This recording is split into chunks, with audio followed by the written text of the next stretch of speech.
Nous sommes le groupe 2 de la classe 5e E. Nous allons vous présenter notre oral sur le changement climatique, les solutions et la théorie du donut.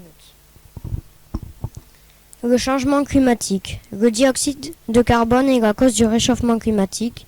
Il est produit par la combustion du charbon, du gaz naturel et le pétrole.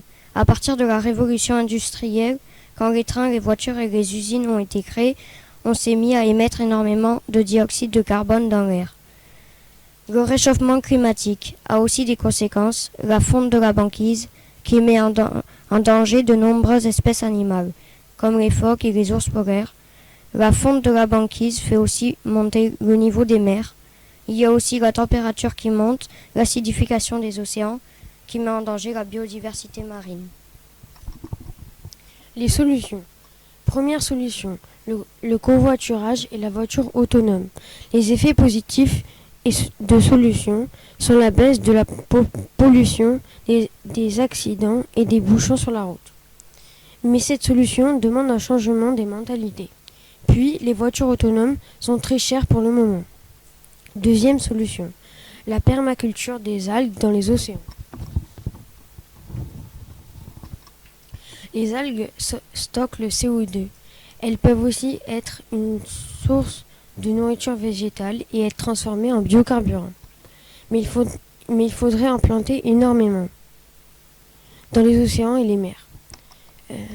Exemple de l'utilisation des algues. Une entreprise qui s'appelle Biotheos a créé un purificateur à base de micro-algues. Ces purificateurs sont proposés dans les métros et bureaux. Troisième solution, l'éducation des filles. Cette solution permet de mieux contrôler les naissances et d'augmenter la population active. Mais il est difficile de faire évoluer les mentalités. Puis les parents devront payer l'école. La théorie du donut a été inventée en 2014 par une économiste anglaise, Kat Raworth.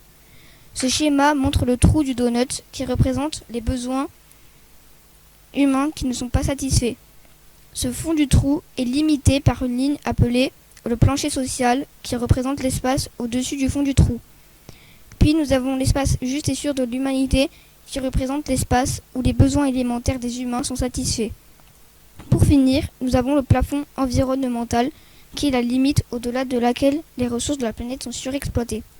Conclusion, il ne faut personne dans le trou du milieu du donut et ne pas franchir la limite du donut car on se mettrait en danger. Nous avons fini notre oral sur le film 2040.